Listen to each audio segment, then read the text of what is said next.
dapat cerita ini dari email B. Ada satu keluarga yang baru pindah dari Semarang ke daerah Jawa Tengah. Tapi ini gue nggak bisa nyebutin tempatnya di mana karena yang ngirim cerita ini pun juga nggak mau disebutin tempat tinggal dia sekarang di mana. Oke. Jadi yang ngirim cerita ini sebut aja namanya Kiki. Dia perempuan umur 22 tahun. Kiki ini pindah rumah sama orang tuanya sekitar tahun 2010. Jadi ini di rumah barunya Kiki cuma 3 lah, Kiki sama kedua orang tuanya, nyokap bokapnya. Nah rumah barunya Kiki ini tuh dulunya katanya rumah salah satu kolega papahnya. Terus kolega papahnya ini punya aset si rumah ini, terus lagi kelilit utang. Akhirnya papahnya Kiki ini beli dengan harga murah lah nih rumah. Jadi rumah ini lumayan besar lah. Ada halaman belakangnya, terus 2 tingkat. Tapi ya rumahnya tuh bentukannya rumah tua aja gitu, berasa lah hawanya, kebayang kan? Nah orang tuanya Kiki ini milih yang kamar lantai 2. Nah Kiki ini milih kamar lantai 1 deket taman belakang. Nah singkat cerita pindahlah nih satu keluarga ini. Udah semingguan di rumah barunya ini. Anyway Kiki ini baru lulus kuliah tapi belum kerja. Jadi sekalian pindah kota tuh Kiki sekalian lah mau nyari kerja di sana. Nah sembari dia nunggu panggilan dari perusahaan yang udah dia kirimin CV-nya, Kiki tuh ngebantuin mamanya lah buat ngurus rumah dan jualan gitu, kayak buka catering rumahan. Soalnya kan papanya Kiki kerja kantoran juga. Jadi mereka mikir daripada gabut di rumah, Kiki sama mamanya tuh akhirnya ada kerjaan lah tipis-tipis bikin catering ini. Nah pas si Kiki sama mamanya lagi sibuk satu sama lain di rumahnya ini ngurusin urusan mereka lah. Pas yang ke sore sekitar jam 3-an tuh Kiki dengar dari belakang rumahnya, kayak daerah taman belakangnya gitu, ada suara kayak duk duk duk duk duk gitu dari dinding belakang. Suara kaki. Suara ketok-ketok gitu. Oh. Nah Kiki teriak tuh ke mamanya, "Mah denger nggak?" gitu. Nah tapi mamanya tuh diem aja, mungkin mamanya lagi di lantai 2, lagi di kamarnya gitu. Nah akhirnya Kiki ngecek sendiri ke taman belakangnya rumah dia. Dan bener aja, dia tuh dengar ada suara duk-duk gitu dari dinding bagian belakang rumahnya. Yang anehnya tapi semua dinding rumah Kiki ini kayak dari semen, tapi bunyi ketokannya ini kayak dari suara triplek gitu loh, kebayang nggak? Oke, ya. Nah makin dideketin sama si Kiki, dia tuh makin berasa kayak ini emang tempat triplek ini sumber suaranya gitu loh. Tapi si bagian triplek yang dijadiin dinding ini gak gitu gede, mungkin kotak gitu lah. Oh, tapi dia nemu si triplek ini di bagian Iya. mamanya. Oh, oke. Akhirnya si Kiki langsung cari mamanya tuh dan nyuruh mamanya buat ngecek juga ke belakang rumahnya itu. Pas mereka balik ke belakang rumahnya, mereka udah lihat kalau dinding yang terbuat dari triplek itu udah rada bolong Nat. Bolongnya tuh nggak gede-gede amat, ya kayak sekepala manusia bisa masuk lah, tapi badannya nggak bisa masuk gitu. Oke. Nah karena penasaran, akhirnya mereka berdua tuh nyenterin ke bagian lubangnya itu. Mereka takutnya ada tikus atau ada apa gitu kan. Makanya mereka ngecek tuh. Pas mereka senterin, ternyata di dalam dinding triplek itu kayak ada ruangan kecil gitu Nat. Kayak kotak gitu, kecil banget lah. Mungkin semeja gitu, meja yang kecil. Di dalamnya itu ada kayak barang-barang pajangan, ada lampu zaman dulu, ada boneka, ada buku catatan. Pokoknya ada beberapa barang-barang lama gitu lah. Nah akhirnya mereka berdua nih kayak ngebolongin dindingnya, abis itu ngambil tuh semua barang-barangnya. Semua barang yang diambil sama Kiki dan mamahnya itu udah mati. Kayak kan ada lampu tadi gue bilang, itu udah mati. Pajangan juga udah jelek, pokoknya udah hancur banget lah. Tapi satu barang, yaitu buku catatan ini tuh masih bisa dibuka dan ada beberapa lembar yang masih bisa dibaca, walau kertasnya udah kuning jelek gitu. Semua tulisannya bahasa Jawa, tapi kalau dicoba ditranslate sama mamanya Kiki tuh ini kayak diary gitu ternyata Nat. Kayak buku catatan gitulah. Kenapa mamanya bisa bilang kayak gitu? Karena di situ jelas banget tertulis kayak, kan ini buku catatannya panjang ya, tapi gue contohin satu aja lah.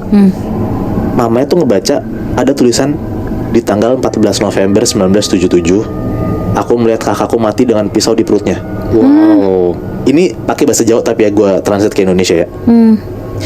Nah akhirnya semua barang-barang itu ditaruh gitu aja, dan yang diambil sama Kiki dan nyokapnya itu cuman buku catatannya doang. Nah coba dibenerin, dibersihin, dan dibaca pelan-pelan lah tuh buku catatannya sampai nggak berasa udah sekitar jam 5 sore, udah mau maghrib. Pas mereka lagi fokus baca, tiba-tiba mereka tuh berasa banget ada angin kencang masuk ke dalam rumah mereka. Jadi anyway rumah mereka tuh udah ditutup semua pintunya, jendelanya, jadi intinya sebenarnya nggak akan ada angin yang masuk lah. Tapi mereka berasa ada angin kencang banget masuk tuh. Oke. Nah pas mereka ngeliat ke daerah luar juga, ke tamannya, ke bagian luar rumahnya, pohon-pohon pun juga nggak ada yang gerak sama sekali. Nah akhirnya mereka coba fokus lagi buat baca satu persatu tuh halaman bukunya. Pas mereka lagi fokus, angin makin kencang masuk ngelewatin mereka, dan tiba-tiba saking kencangnya angin Nat, buku catatannya tuh yang lagi dipegang sama nyokapnya Kiki mental gitu aja, kayak terbang dengan sendirinya gitu, kayak kelepas gitu loh, kebuang gitu dari tangannya. Ya buru-buru mereka mau ngambil buku itulah yang jatuh ke lantai, karena kan mereka tuh baca di meja gitu anyway Nat. Pas jatuh ya di lantai, jatuh ke bawah gitu kan. Pas mereka berdua lagi jalan ke arah bukunya, jadi mereka turun dari kursi, terus mereka nunduk mau ngambil bukunya. Nah tiba-tiba mereka ngelihat ada kaki orang di depan buku itu, dan ada tangan yang lagi ngambil bukunya di lantai. Nah pas mereka nengok ke atas, mereka berdua ngelihat ternyata ada sosok cewek pakai dress putih gitu, mukanya pucat banget, dan di bagian baju tuh banyak banget merah-merah kayak bercak darah gitu Nat. Aduh. Di situ mamanya Kiki sama Kiki langsung teriak, dan mereka langsung masuk tuh ke kamar Kiki, ke lantai 2 itu. Akhirnya mamanya Kiki tuh langsung nelfon suaminya dan nyuruh suaminya balik. Pas banget juga untuk udah setengah 6 sore. Emang udah waktunya papanya Kiki buat pulang kantor kan. Akhirnya sekitar jam 6-an, papanya Kiki tuh nyampe rumah dan langsung tuh masuk ke kamarnya nyamperin Kiki dan istrinya. Langsung tuh ditanya, kenapa kok tiba-tiba kamu nelpon saya kayak gitu, teriak-teriak. Pokoknya kan tadi mamanya Kiki nelpon papanya kan, kayak panik gitu. Diceritain lah sama Kiki semuanya, dari dinding ada triplek yang bolong, terus di dalam situ nemu beberapa barang, sampai mereka ngeliat ada sosok cewek yang lagi ngambil buku catatan itu. Dengar cerita kayak gitu, papanya Kiki tuh jujur langsung takut dan tegang banget kondisinya nih. Di rumahnya langsung kayak creepy gitu lah hawanya. Dan akhirnya papanya Kiki tuh langsung keluar kamar dan langsung nelpon temennya yang emang punya rumah ini dulunya. Kan ini punya kolega papanya Kiki kan, si rumah ini. Dan singkat cerita, si papanya Kiki udah beres teleponan, akhirnya papanya Kiki tuh masuk lagi ke kamar dan ceritain semua obrolan yang dia obrolin sama si temennya ini, yang punya rumah dulu. Ya, oke. Jadi ternyata buku catatan itu tuh punya adiknya teman papanya Kiki. Adik temennya papanya Kiki. Oh, Yang ngejual rumah ini, Moy? Iya, adiknya dia. iya. Oke, terus? Jadi di tahun 1977 ada pembunuhan di rumah itu. Dan waktu itu teman papanya Kiki ini masih tinggal di situ Nat. Jadi ada satu kejadian waktu pas orang tua si keluarga ini lagi keluar kota. Jadi dia ditinggal cuma bertiga doang. Dia, adiknya yang nulis buku ini, sama kakaknya cewek. Oke. Nah pas malam-malam tanggal 14 November 1977 ada perampok yang masuk rumah mereka dan tiba-tiba nusuk si kakak pertamanya ini, si cewek. Shit. Ngelihat kayak gitu, si teman papanya Kiki dan adiknya ini bener-bener histeris banget ketakutan Nat. Dia nggak berani nengok kakaknya, dia nggak berani nengok perampoknya. Akhirnya mereka berdua tuh kabur dari rumah, ninggalin kakaknya biar mereka nggak jadi korban juga gitu loh. Iya. Dan posisinya si teman papahnya Kiki ini dan adiknya itu tuh ninggalin kakak pertama bersimbah darah gitu aja. Nah kebesokan harinya, satu keluarga itu balik lagi ke rumah itu buat ngurusin mayat si kakak pertamanya dan ngerapin rumahnya ini. Jadi kebesokannya tuh papah mamahnya si keluarga ini udah pulang lah. Akhirnya barang-barang kakaknya yang meninggal ini dan buku catatan adiknya itu langsung diambil sama bapaknya, bapak keluarga ini ya. Dan semua barang itu langsung disimpan di satu ruangan kecil yang sekarang udah ditutupin sama dinding triplek ini, yang ditemuin sama si mamahnya Kiki dan Kiki ini. Oke. Jadi bisa dibilang buku catatan ini buku catatan yang sakral banget lah. Dan di buku itu bener-bener nyeritain detail kejadian pembunuhan di rumah itu. Dan udah pasti berarti makhluk yang dilihat sama Kiki dan mamanya itu adalah kakak dari temennya papanya Kiki itu ya? Betul.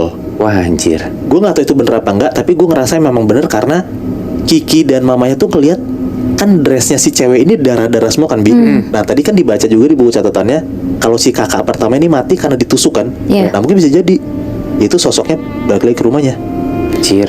Terus Moy, abis mamanya dan Kiki tahu kejadian itu, mereka masih mau tinggal di situ nggak? Masih sih untungnya karena mungkin si teman papanya Kiki ini bertanggung jawab lah. Jadi kayak dipanggil ustadz dan emang semenjak saat itu udah nggak pernah lagi ada kejadian kayak gitu. Anjir.